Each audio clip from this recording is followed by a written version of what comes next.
name is Victoria, and I'm the Habitat Program Manager of our Rights of Way project here at the Canadian Wildlife Federation. And I'm really happy to have you join us for the first webinar of our 2026 winter webinar series. If I can go through my slides, there we go. For those of you who might not be familiar with Microsoft Teams, we're going to be using the Q&A function, should be visible at the top of your screen, for a Q&A at the end of our webinar. If you notice that you cannot see that function, we have noticed that a few organizations have some restrictions that might prevent them from accessing it. If that's the case, you can use the chat. If you have any technical issues, you can also reach our team in the chat and we'll do our best to help you through those, whether that's audio or otherwise.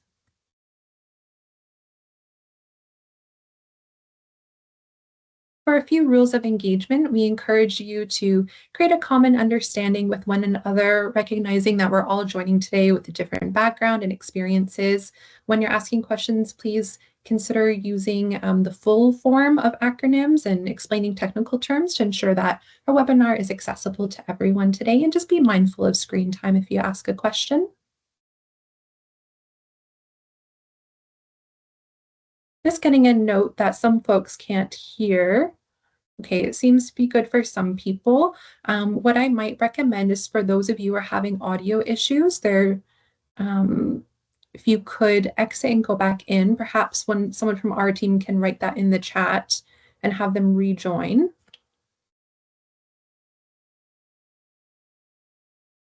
I would also like to take a moment to acknowledge the Indigenous territories in which we're all gathering from today on this electronic medium.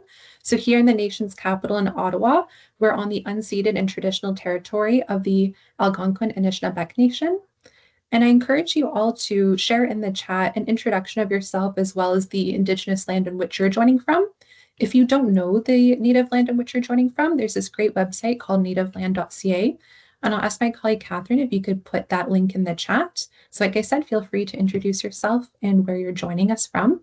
Be nice to get to know one another as we continue into this winter webinar series. As I mentioned, this webinar is part of our 2026 winter webinar series. It's the first event of our Rights of Way as Habitat Working Group Network of the year. And we're working with land managers to restore breeding and migratory habitat of the monarch butterfly, as well as many other benefiting pollinator species on energy, as well as transportation corridors.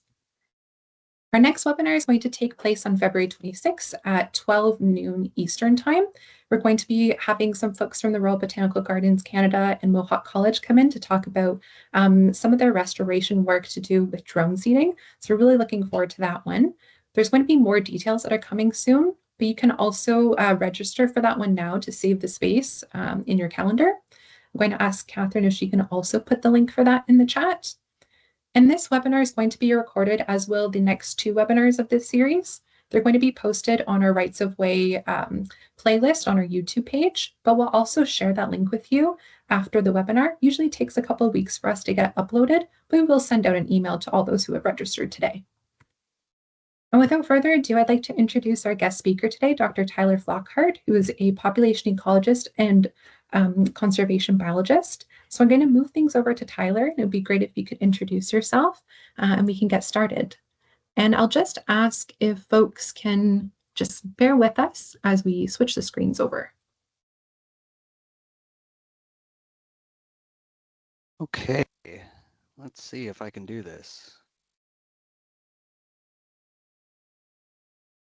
How does that look? Does that look about right?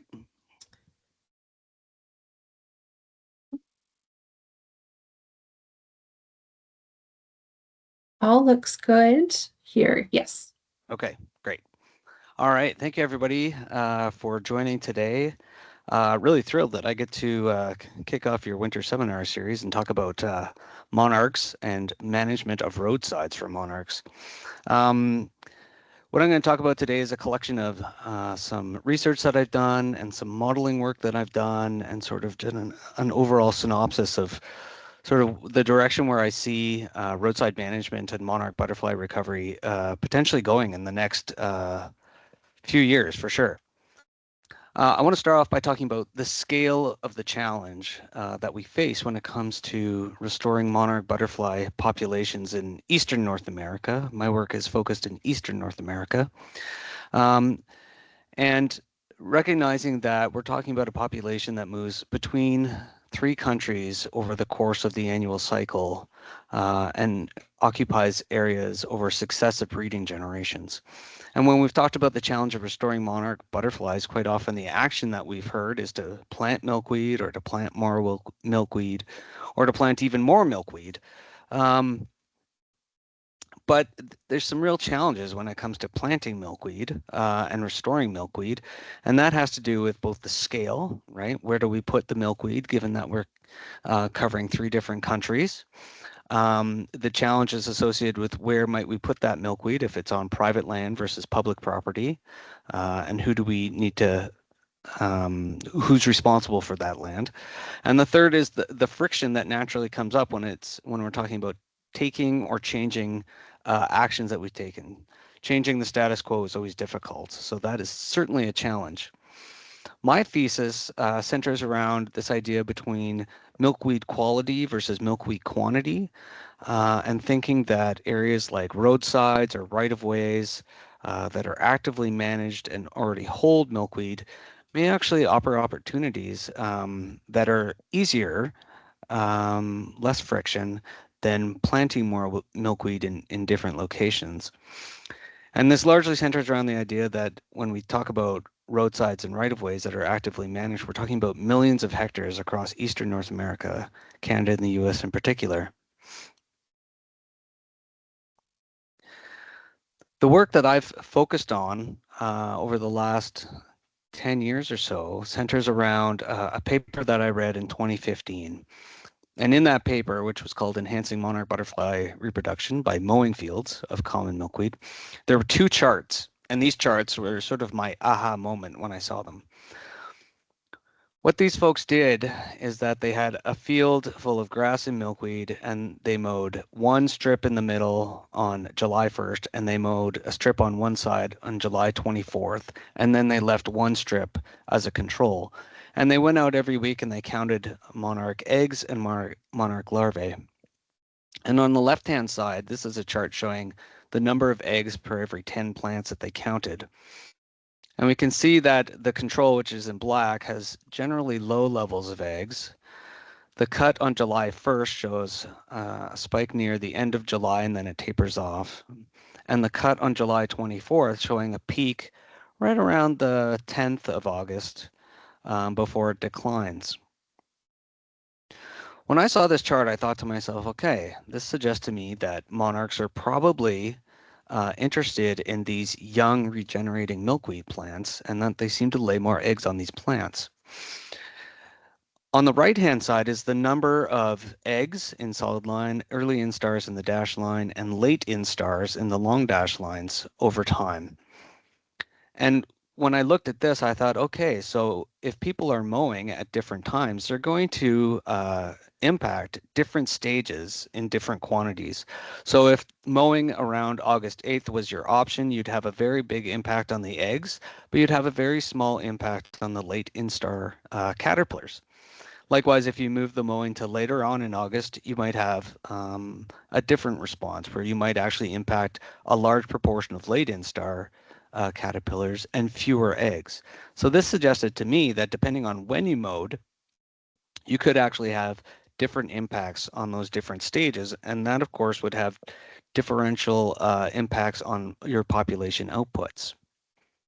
So based on that study, some colleagues and I designed a roadside experiment in southern Ontario. And this was work that I conducted when I was at the University of Guelph. And the study that we did and that we subsequently published, I think in 2019, was done in Sarnia, down in southern Ontario. And I just want to sort of give you an overview of what an experimental setup like this might look like to give you sort of a feel for what conducting experiments and actual field work might actually look like. So here's Sarnia, and here's a Google Earth shot of Sarnia. And the highway location that we were focused on was right near the southeastern corner Sarnia. We had several spots. This is one spot that I just want to highlight and bring up here. And this location looks like any typical roadside that you might see along secondary highways, maybe primary highways or tertiary highways across a lot of southern Ontario. There's the roadway itself, and then there's bands on either side of it, the roadways on either side of it that are filled with vegetation. That vegetation we marked off with plots of different sizes for different components of this research.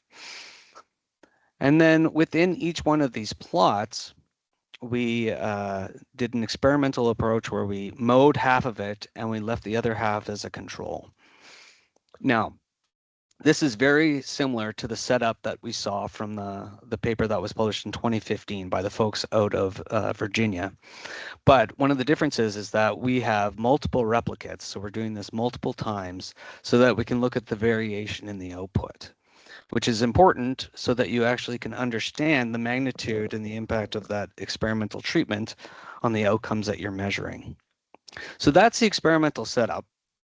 Looking at it from the sky, this is what it looks like when you're actually on the ground. So the photo in the top left, you can see the roadway on the right-hand side of that image, and then you can see the vegetation as it stretches from the embankment all the way to the fence line. And you can see closer to the camera, there's shorter grass, and then a little bit to the left, there's longer vegetation, including a lot of milkweed. And in all of these images, you can see that there's a large amount of milkweed in this habitat, which is pretty typical of roadside habitat in southern Ontario. Lots of grasses, lots of forbs, and quite a bit of milkweed plants. So the question becomes, if we mow these roadsides, what are the potential impacts on the number of monarch eggs, larvae that we see because of those treatments? Now, when we run the experiment and we collect the data, and we plot the data, this is what it looks like. So we'll start on the left-hand side. The chart on the left-hand side along the bottom is the survey date. That's the date that we went out and we counted eggs and all instars of the caterpillars. On the left-hand side is the number of eggs per plant. And so the lines that you see there are the number of eggs per plant based on the different mowing treatments. The mowing treatments are in the different colors. Now, the first thing to notice is that right at the bottom of the mowing treatment is the control, which is the yellow. And the yellow shows up right here at the bottom. Now, that suggests that when you don't mow roadsides, you have fewer numbers of eggs compared to if you do mow the roadsides. And that matches with the results that we saw from that previously published study. So that result is consistent. When we start looking at the different timing of mowing, the different mowing treatments and the different colors, we can see that there's different patterns that emerge. And generally those patterns align with a delay from when the roadside was mowed and when the eggs showed up. And again, this is similar to what we saw before, where the earlier mow date had eggs earlier and the later mow date had eggs later. And we see the same sort of pattern.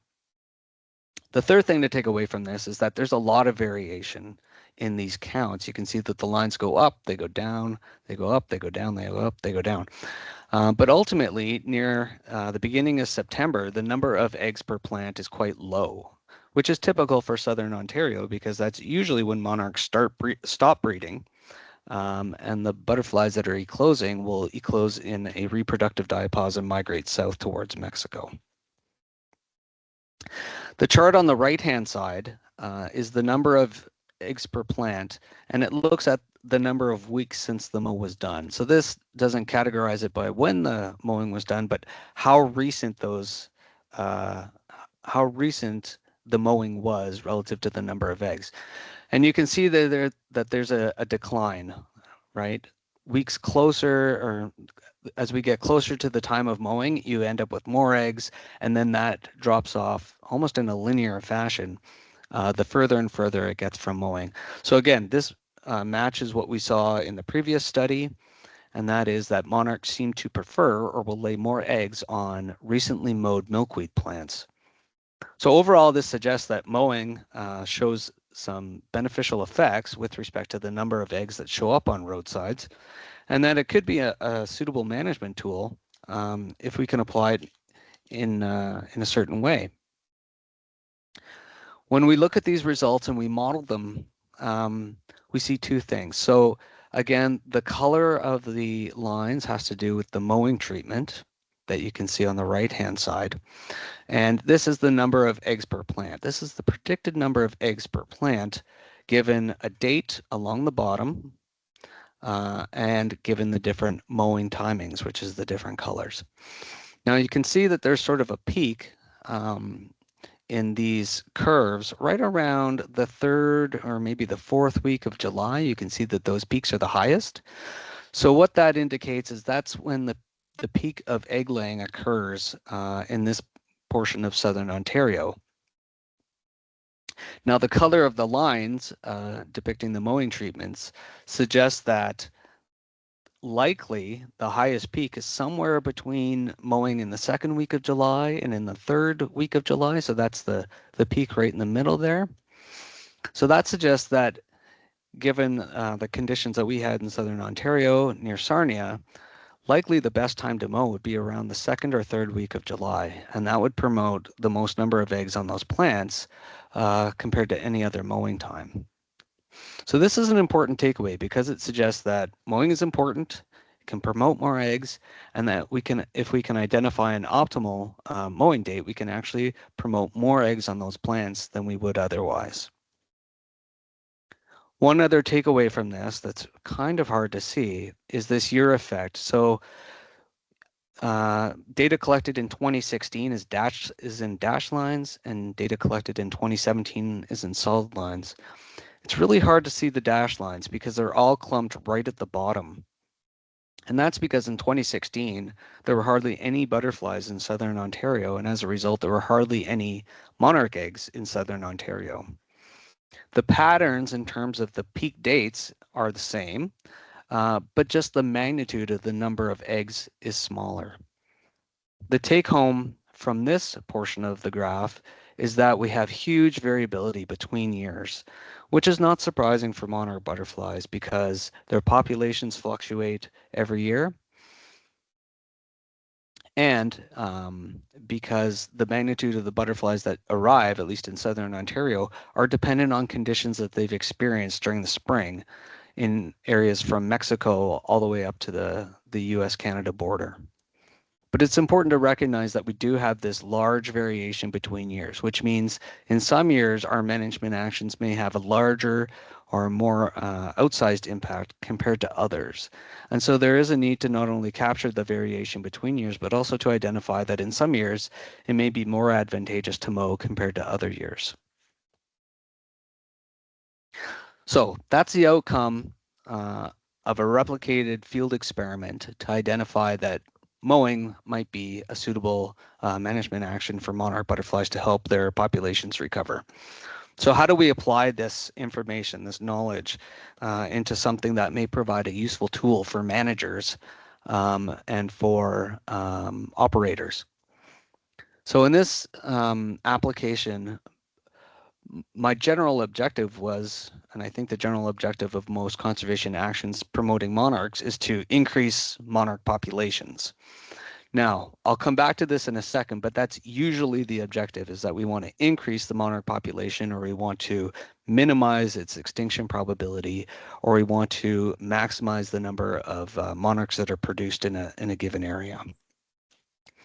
The management actions that we're going to consider are either not mowing roadsides or mowing during any calendar year, any calendar day of the year. So we could mow roadsides any day during the year. That's a management action that we have under our control, or we might not mow.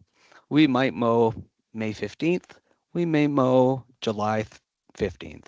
We may not mow at all. These are all management actions that are under our direct control, and we're the ones that have to decide what to do. When we develop this type of a mathematical model, what we need to do is we need to know what we're trying to optimize. We're trying to optimize a mowing date to reach certain objectives. And so the objectives that we can state here are first to minimize the direct mortality of monarchs. So that is, we're going to measure that by minimizing the number of monarchs that are killed by mowing itself. And the second is to maximize monarch productivity. And this is to maximize the number of monarchs that are in reproductive diapause on December 31st at any location that we might manage. Now, I want to pop a couple of things on here. The first is that we can answer this first question really quickly. Minimizing direct mortality on monarchs. How do we optimize that? The answer is that we don't mow. If we don't want to cause any direct mortality from mowing, then we just don't mow.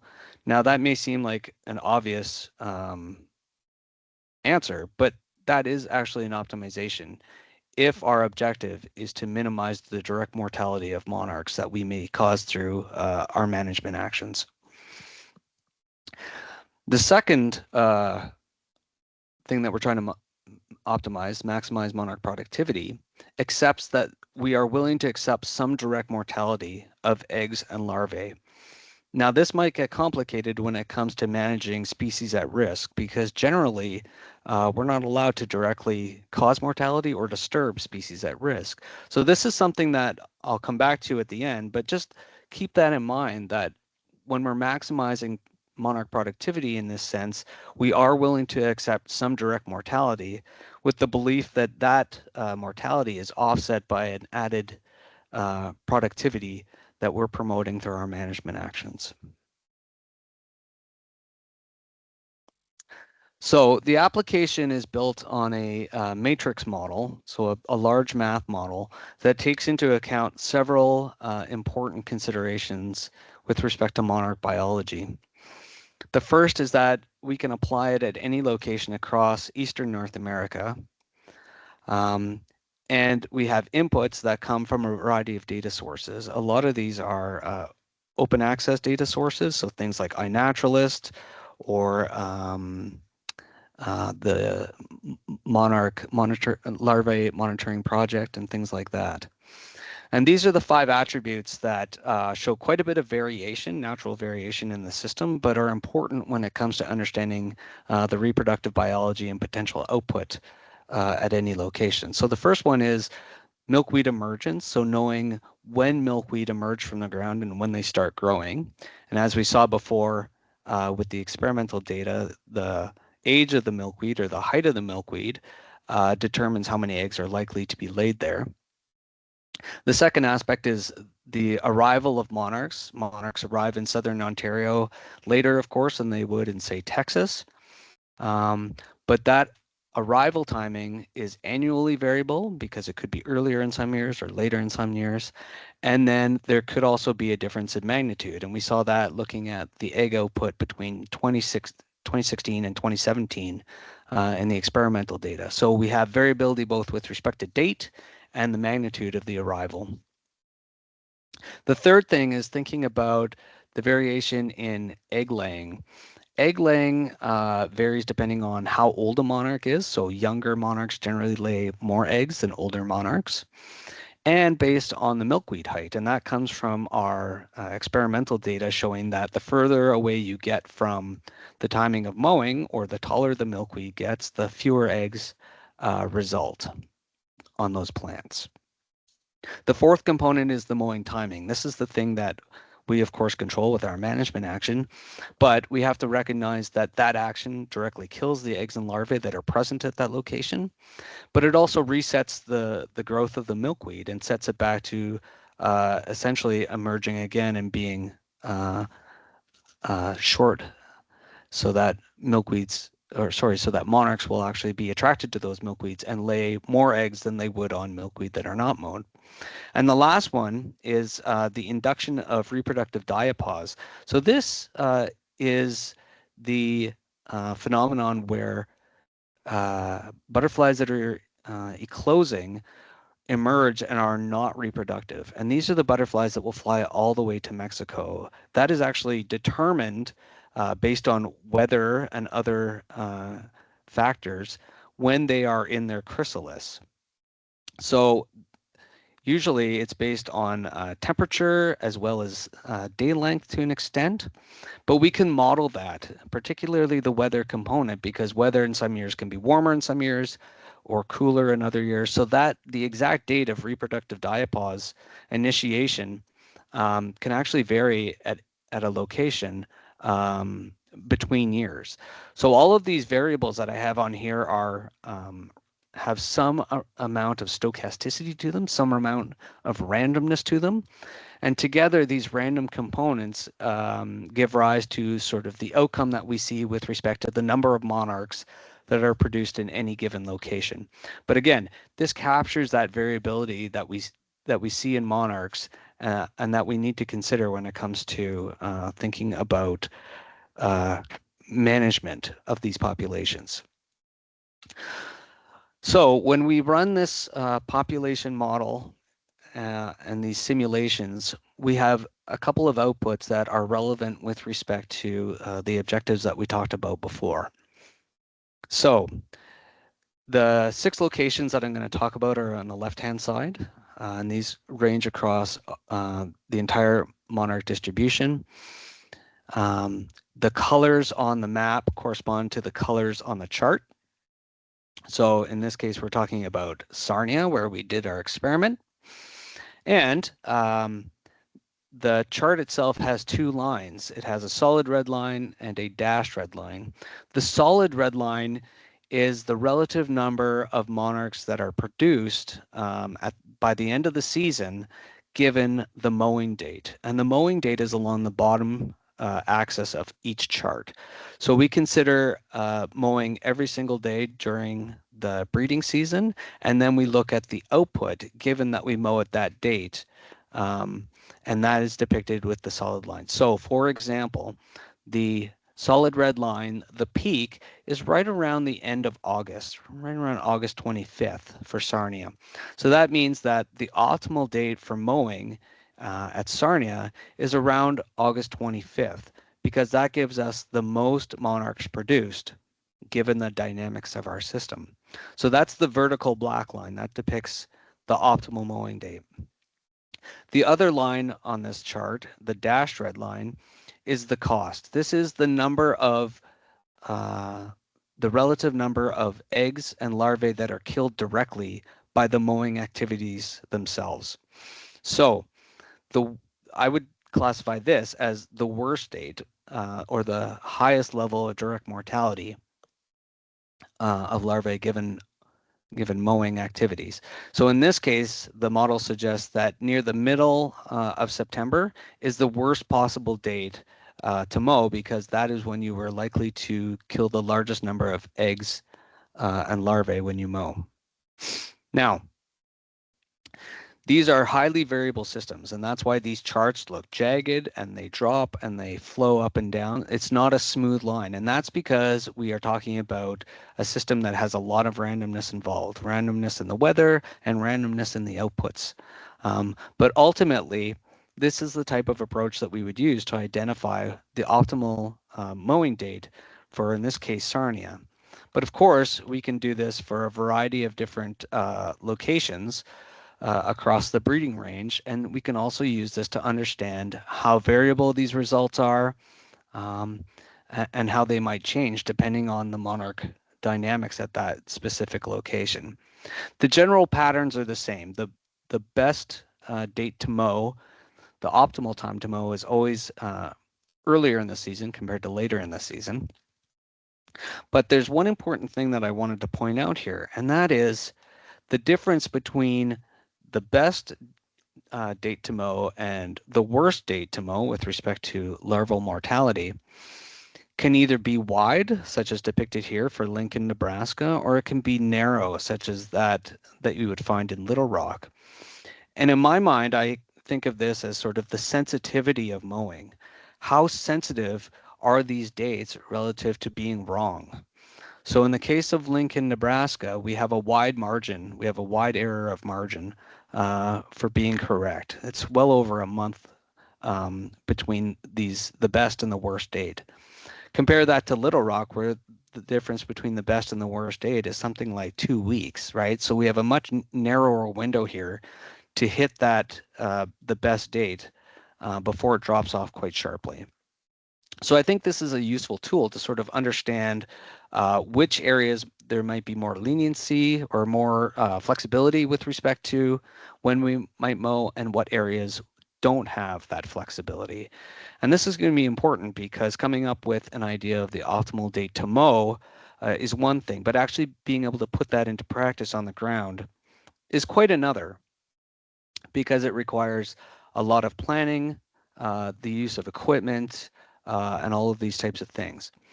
But ultimately, what this exercise shows us is that we can depict optimal mowing dates for monarchs that are significantly better than, say, not mowing with respect to promoting monarch butterfly recovery.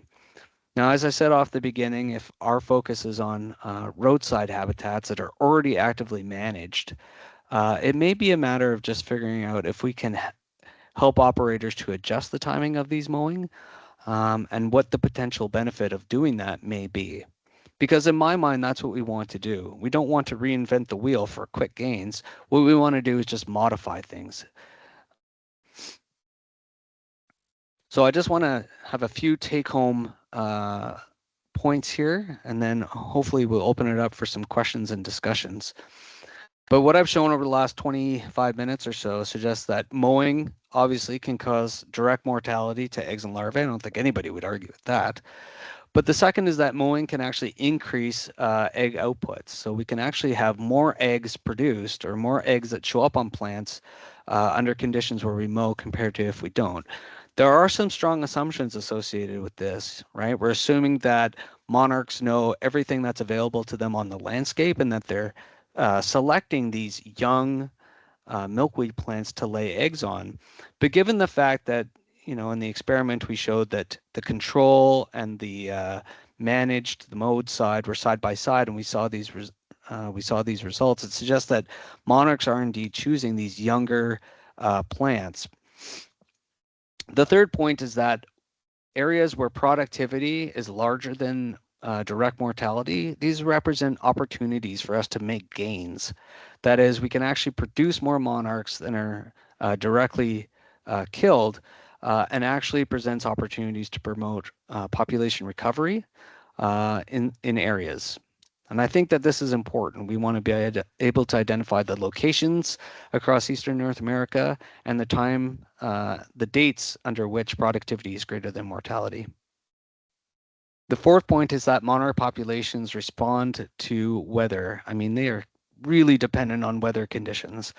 And this results in a lot of randomness in what the outcomes from the management actions that we have that we need to consider. It also means that there may be ways for us to identify under certain weather conditions that we make certain decisions or not. Given that monarchs may be low in abundance in one year, we may decide to do more mowing or maybe less mowing, depending on what those outcomes may be. Now, I didn't show those types of analyses here, but the idea is that weather is such a controlling factor that there may be ways to make additive benefits to some of the management actions that we're taking, if we can predict and forecast, if we can predict what the outcomes will be, and we can forecast what those weather conditions are likely to be as well. The fifth point, regulations, laws, and policies may create obstacles to recovery. And I say this because under the Species at Risk Act, we are not allowed to disturb or kill species at risk. But in our case, where I've shown that there's pretty strong evidence that we may have opportunities where removing some larvae through direct mortality may have additive benefits in terms of productivity. This type of idea is perhaps unique to monarchs, and it is unlikely to be a general case for all species at risk. But it suggests that we may need some type of flexibility when it comes to thinking about management actions and how they may promote recovery of the population. This is something that I'm really interested in, and trying to get a handle of what this actually means with respect to managing monarchs and what the options may be for planning purposes. And the last point is that roadsides and right-of-ways generally, the management, if they're managed at optimal times, it could promote monarch recovery at a very low cost point and a very low friction point. These areas are already actively managed, so the cost is already embedded, and they're already actively managed, which means that there's no friction to having to do something new. The only friction has to do with the timing and perhaps the magnitude of the mowing. And I think in this case, it presents low-hanging fruit for us to make some really quick gains on millions of hectares of habitat that may promote and recover monarch butterflies in across eastern North America and particularly in southern Ontario. So that's my whole presentation. I'm happy to take questions or criticisms or ideas that people may have with respect to this idea. But thank you very much. Thank you so much, Tyler, for going through that with us today. I know our team got the chance last week to sit down with you to begin our conversations about this. And I know once we start getting into the conversation, it starts spurring other things. And I see that happening in the Q&A and in the chat too. So let's just get right into it. Let me open that up here and I'll begin. All right, so Shauna says that there's a risk of destroying eggs in existing, oh, sorry, I'm getting a notification covering it, in existing early instars during mowing. Should we be checking for the presence before we go ahead and mow? Yeah, I mean, that's a really good idea. So in most situations where there's going to be disturbance on the landscape, there needs to be surveying to ensure that there is no activity that's happening. So I'm referring here mostly to nesting birds. Quite often people will need to go in and do surveys to ensure that there are no nesting birds in those areas before those areas can be disturbed. So I would imagine that same approach could be used for monarchs as well, right? The good thing about monarchs is we have a pretty good idea of when they arrive and when they depart. And we generally know that it's usually fairly stable. The magnitude, of course, may change, but that window of time, right? Identifying that window is pretty well established. And I know that Environment and Climate Change Canada has a tool that can identify sort of that window of time for any location across Canada. But the challenge, of course, is that when we go out to count eggs and caterpillars, we don't always count, we can't see every individual. So we could actually miss individuals when we go out to count. But I would generally say, you know, if you can go out and survey areas, right, and to determine if there are monarchs there or not, then that's probably a suitable thing to do. I also just want to share for those of you who would like to ask your question by speaking out loud, please just raise your hand and we'll also be able to give you mic access so you can do so. So I just want to give that option. I also maybe I can butt in because you mentioned ground nesting birds with my own question. Do you see if there's any conflict or alignment with optimal mowing for ground nesting birds or other species of concern? Yeah, that's a really good question. So the work that I've done is just focused strictly on monarchs. And one of the major criticisms that I've had is that it ignores everything else that's there. In particular, ground nesting bees. And I've been told that mowing at specific times basically removes all of the flowering vegetation that they need at a critical period of their time, and doing it at that specific time might have an outsized impact on their populations. So that ultimately, I think, is the goal, right? Is that we can take a community type approach to these types of management actions and find optimal solutions. And of course, that's going to vary uh, based on the responses of those different organisms to the mowing. Ultimately, that is the goal for sure, right? And I think that that's the way that we should work towards management. But my focus has been on monarchs, and of course, even getting this level of detail for monarchs is a Herculean effort. It really is. So I would love to do that next work. We would love if you did that too.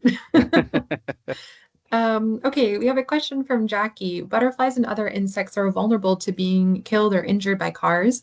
Are there some classes of roads, for example, high volume or high speed, that we should be avoiding creating habitat to avoid creating monarch sinks?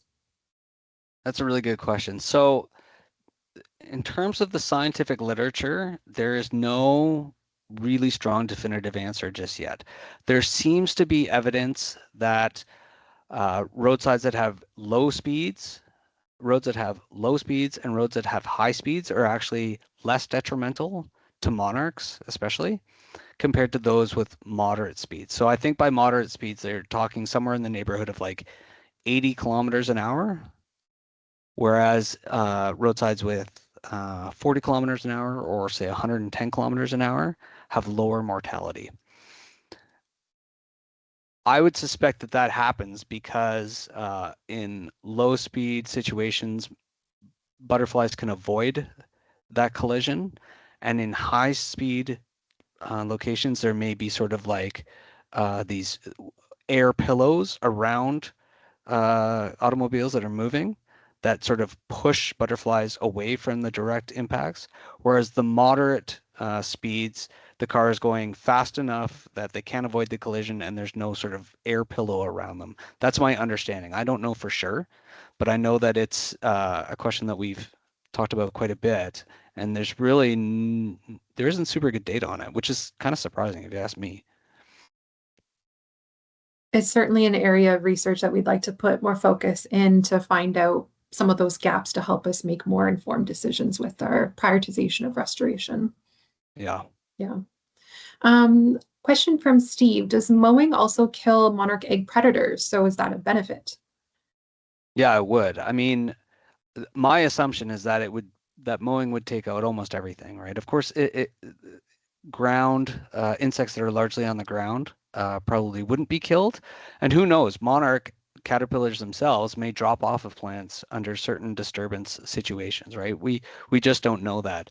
But the idea that mowing has like a very large impact on the community, I think, is sort of warranted, and probably more importantly, is it destroys the vegetation structure almost completely. So you basically remove the habitats of those organisms as well, right? So what those organisms do, even if they do survive the mowing, likely means that they leave those areas somehow if they can, if they're mobile. But I imagine that, I mean, certainly more research would be warranted, both to understand the magnitude of the mortality, because it's unlikely to be 100%, but I don't know what it is. And the second is what the remaining organisms do, whether they remain there or whether they disperse and how quickly they do that. We have a question about mowing height as well. When milkweed is mowed or cut down, for example, if a gardener is cutting milkweed in their own garden, what height would you recommend that it's cut to? I think if you're going to cut, it doesn't actually matter the height because they will regrow from the existing stem that's there, and they will also send out new shoots from underground. Um, so I've seen it both ways. The experiment that we did, I think ours was about 10 to 15 centimeters in height. That was sort of our cutting height. Um, and I've done work in the greenhouse where if you cut stems at certain heights, they will actually send out two stems from if it's a little bit higher up. So I think it's sort of in terms of like best practices, I think leaving some stem is ideal, but I don't think it matters because they're very fast growing plants, right? And so they can deal with this type of disturbance relatively easily. The one thing that I will point out, and that creates a bit of an issue with respect to mowing for monarchs, is that when you mow a milkweed plant, depending on when you do it, it actually inhibits the successful reproduction of that milkweed plant. It doesn't, if you mow it very early in the season, then it can have time to get flowers out, get those flowers pollinated and produce seeds and what have you. But as you move later in the season, there just isn't enough time for those milkweed to produce flowers and to set seed. So you actually have this trade-off between promoting monarchs and promoting milkweed. And ultimately, in a roadside management framework, we would like both the monarchs and the milkweed to be self-sustainable uh, under that mowing action. So I think the next step in terms of optimizing this type of approach is how do you optimize the timing during the year as well as the between year mowings to promote not only monarchs but also allow milkweed the ability to set enough seed so that those seeds can regenerate the milkweed population in that area. That's sort of a larger question, but it suggests that if you only manage for monarchs, ultimately you're going to end up with no milkweed because the milkweed doesn't reproduce. And that's actually a good segue to this next question from Sheena, who, you're talking about milkweed, but how did the mowing impact other native plants within the research sites? Yeah, that's a good question. So we were only counting monarchs and milkweed. We did not look at the other vegetation there. I'm sure that there's a lot of information about regeneration of plants after mowing, but I don't have any information from the work that we did, unfortunately. And I'm assuming it's going to be a similar response for this question here from Shauna that's talking about how your research is focusing on roadsides. But what about mowing elsewhere? What about other types of rights of way? Do you imagine that it would be applicable or another study would be needed to really look into that? No, I think that, you know, I used roadsides for a couple of reasons. One, because they were easy to get to, and we had a partner that was interested in this question. But I think you could mow anywhere, right? You could mow large fields, and that might actually be a suitable management approach, particularly when it comes to trying to boost monarch populations. To me, finding a solution requires that it's practical, right? It's something that we could actually put into place quickly and easily. So in my mind, I just thought we already have roadsides. They're already actively managed. It may just be a matter of changing the timing slightly.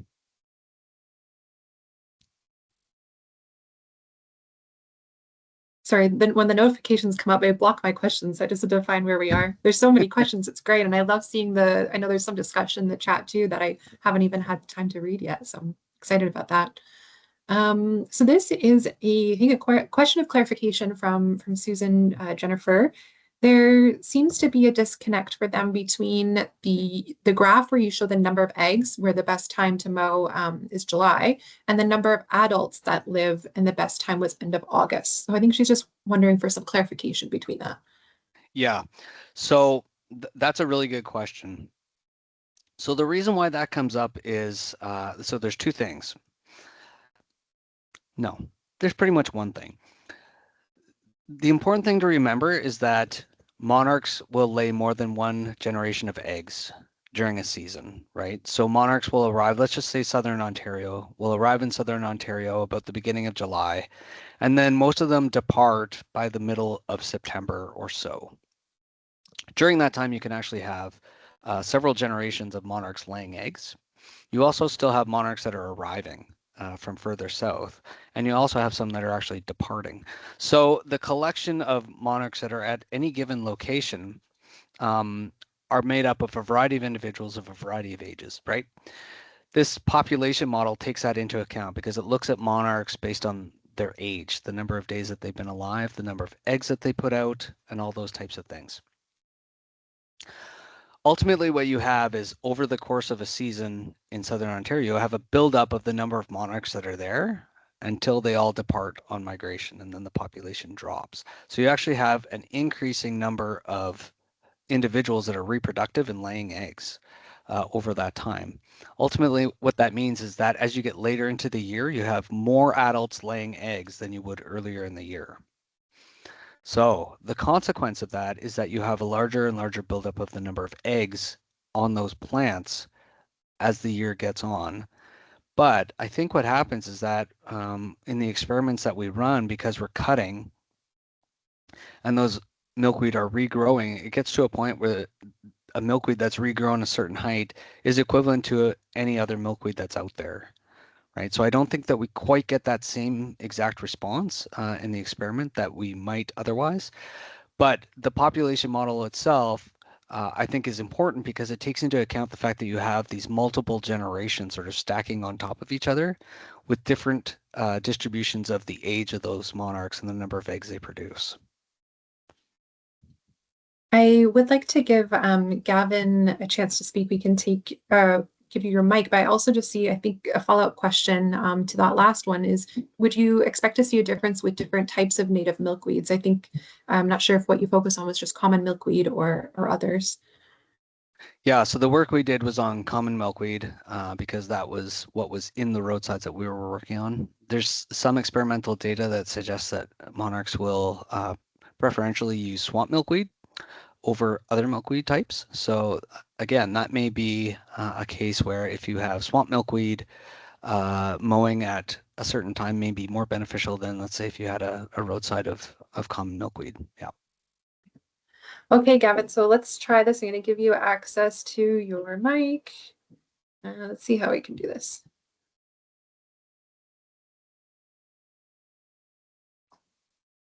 So I think you should be able to speak and we can hear you. Okay, awesome. Yeah. Thanks for a great talk. I was curious about what we know about the preference for their habitat selection or landscape on like that larger scale. Because like that experiment you showed was really good with like showing like the preference for kind of the plants closer together, the smaller ones.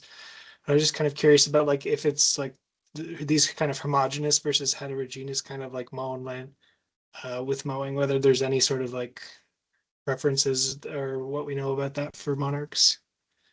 Yeah, that's a really great question. And really that is, I would say we're on the cutting edge of that right now. So for a very long time, because monarchs are sort of large and really mobile, it's hard to track them. It's really hard to track them over, I would say, moderate scales. You can track them over tens or maybe hundreds of meters because you can follow individuals and see what they're doing. But monarchs, of course, can move several kilometers a day just while they're foraging or looking for laying sites. And that sort of several kilometers a day puts us in this zone where we can't chase them that far. And up until recently, we haven't had technology that allows us to track them over that distance. That's sort of changed in the last 12 months or so with new technology that's coming on board in terms of being able to follow monarchs and track their movement. So I would say that that new technology is actually going to give us a lot more information than we have right now, because currently we're basically looking at where eggs are, where caterpillars are, and then associating that with use. And unfortunately, we also associate that with selection or preference, which is a slightly different thing.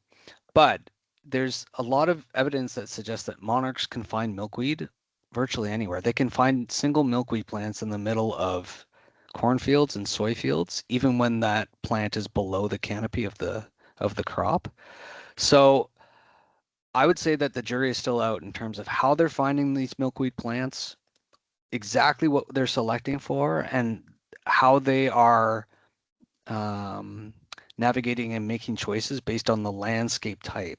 So I think anybody that's like starting to do research right now, I think that that would be like a really nice research topic, right? Looking at these moderate scales, hundreds to thousands of meters of movement during a day under different landscape configurations and how the butterflies are making choices under those configurations to determine as best we can selection and preference. Great, thank you. Yeah, I look forward to hearing about that.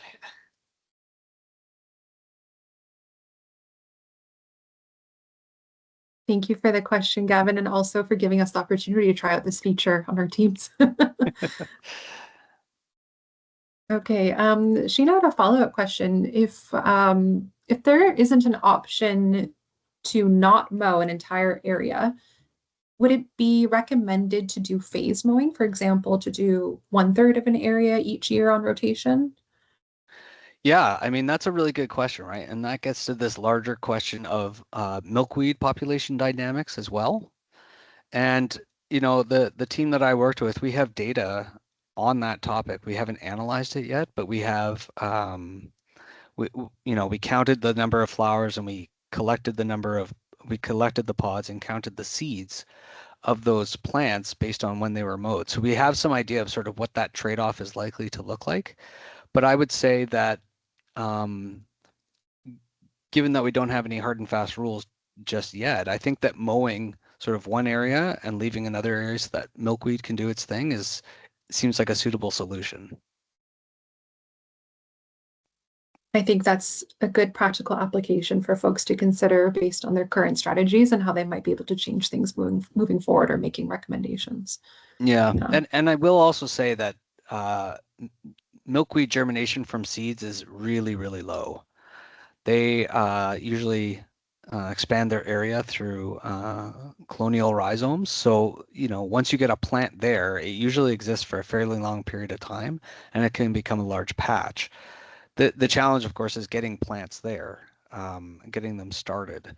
But even that data, we don't have information on the longevity of milkweed plants or how the patch dynamics originate, how long it takes for a patch to originate, whether it's, if you see a patch, if it's one individual or multiple individuals. We simply don't have that information yet. So I would say that getting plants in a location is sort of the first step. Compared to just say like carpet bombing a bunch of seeds. And then once those plants are there, managing them appropriately. And that's another reason why I've sort of leaned towards this idea of looking at quality versus the quantity of milkweed, because getting a quantity of milkweed on the landscape can be challenging when they're not there originally. Thank you so much. I think that actually brings us to the end of our questions. I'm just going to double check here.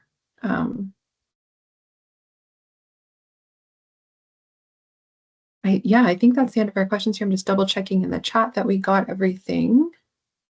And I see some really nice conversations about the Species at Risk Act and what applies to federal lands. Good discussions.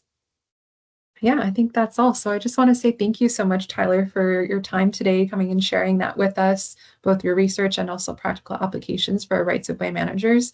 And you also brought up some really interesting points of gaps in research that we really need to fill. And with the audience that we have here today, it's quite a mix. And maybe one day that's things that you can focus, or that our group here today can focus on. So I just want to again thank you for your time, and a reminder for those who are on the call that we have another webinar that's coming up in February, and we'll have another in March. So stay tuned in your email for more information about that. And we'll see you again soon. And stay tuned for the recording for this, so you can go back and reflect and see how you can apply it to your own management. Have a nice day, everyone.